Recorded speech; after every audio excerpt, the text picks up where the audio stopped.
Praise the lord. విశ్వాసమునకు కర్త, విశ్వాసమునకు సేనాధిపతి, విశ్వాస సంపూర్ణుడైన క్రీస్తు యేసు పేరట మీకు విశ్వాసము, అభివృద్ధి, మహాభివృద్ధి, అత్యధికమైన అభివృద్ధి కలుగునుగాక. ఈ దినపు యేసయ్య జీవపు మాట లూకాసు వర్తమానం 17వ అధ్యాయం 5వ వాక్య భాగం. మా విశ్వాసము వృద్ధి పొందించుము. క్రీస్తునందు అత్యంతమైన ప్రియులారా, యేసుక్రీస్తు ప్రభుల వారు భూమి మీద సంచరించుచున్న దినములలో ఆయన వెంబడించుచున్నటువంటి అపోస్తులు యేసు నొద్దకు వచ్చి చేసిన విన్నపము, విజ్ఞాపన, మా విశ్వాసము వృద్ధి పొందించుము అని. నిశ్చయముగా ఈ కడవరి దినములలో, అపాయకరమైన ఈ దుర్దినములలో మనము కూడా యేసయ్య పాదముల చెంతకు చేరి మా విశ్వాసం వృద్ధి పొందించుదుము అని ప్రభువుని అడిగదము. నిశ్చయముగా ఆయన మన విశ్వాసమును వృద్ధి కలుగు చేయునుగాక. ఈ అపాయకరమైన ఈ దుర్దినములలో అనేక మంది యేసుక్రీస్తు నందలి విశ్వాసములో నుండి తొలగిపోయి విశ్వాసములో బలహీనులుగా మార్చబడి విశ్వాస భ్రష్టులుగా మార్చబడుతున్న వారు ఎందరో కోకొల్లలుగా కన్నుల ఎదుట కనబడుతూ ఉన్నారు. విశ్వాసములో నుండి తొలగిపోయిన వారు కనబడుతున్నారు. అవిశ్వాసులుగా, అల్ప విశ్వాసులుగా మారిన వారు కనబడుతున్నారు.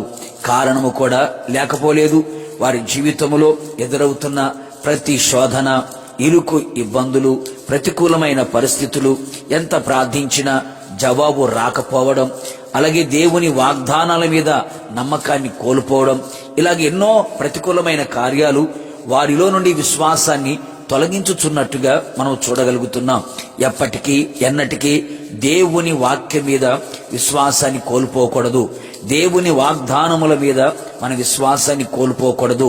వాగ్దానము చేసిన వాడు, నమ్మదగిన వాడు, దేవుని వాక్యం నిరంతరం నిలుచును గనక మన ఆత్మీయ జీవితానికి కావలసినవన్నీ కూడా పరిశుద్ధ గ్రంథములో మన కొరకు ఉంచబడి ఉన్నవి గనక ఆ మాటలన్నిటినీ మనం విశ్వసించి మన విశ్వాస యాత్రలో, ఈ విశ్వాస పరుగులో దేవుని అందలి విశ్వాసముతో ముందుకు కొనసాగేదము. మన విశ్వాసం దినదినము అభివృద్ధి పొందినట్లుగా ప్రార్థనలో గడిపేదము. మన విశ్వాసం ఇంకా అత్యధికమైన అభివృద్ధి కలుగునట్లుగా దేవుని యొక్క వాక్యాన్ని చదివి, విని, ధ్యానించి అనుసరించదము. విశ్వాసములో అత్యధికమైన అభివృద్ధి పొందుట కొరకు దేవుని సన్నిధిలో ఎక్కువగా ఆత్మలో ఆనందించుచు పరిశుద్ధాత్మని మన హృదయములోకి ఆహ్వానించి ఆత్మ చేత నడిపించబడదము. వాగ్దానాల మీద నమ్మకము ఉంచెదము. నిశ్చయముగా ఈ విధముగా మనం నడిపించబడగలిగితే నా యేసయ్య మనలో ఉన్న విశ్వాసాన్ని అత్యధికముగా అభివృద్ధిని కలుగు చేయగలుగుతారు. పరిశుద్ధమైన బైబిల్ గ్రంథంలో ఎంతో మంది భక్తులు దేవుని యందు విశ్వాసం ఉంచి ఎన్నో ఘనకార్యములు వారి జీవితంలో పొందుకున్నట్లుగా, దేవుడు వారి ఎదుట ఎన్నో అద్భుతాలు జరిగించినట్లుగా మనం చూడగలుగుతాం.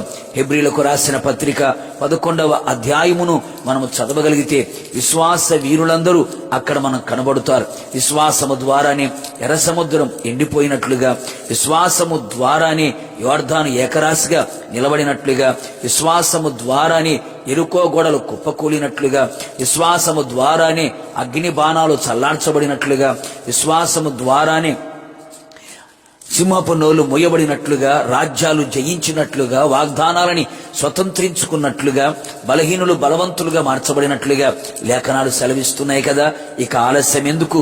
నిశ్చయముగా దేవుని సన్నిధిలో మోకరిల్లి నీ అవిశ్వాసపు పొరలు తొలగిపోవునట్లుగా, అవిశ్వాసము ద్వారా మూయబడిన నీ కన్నులు తెరవబడినట్లుగా దేవుని సన్నిధిలో విశ్వాసముతో ప్రార్థించదము. నిశ్చయముగా నా యేసయ్య మీ విశ్వాసమును వృద్ధిని కలుగు చేయునుగాక.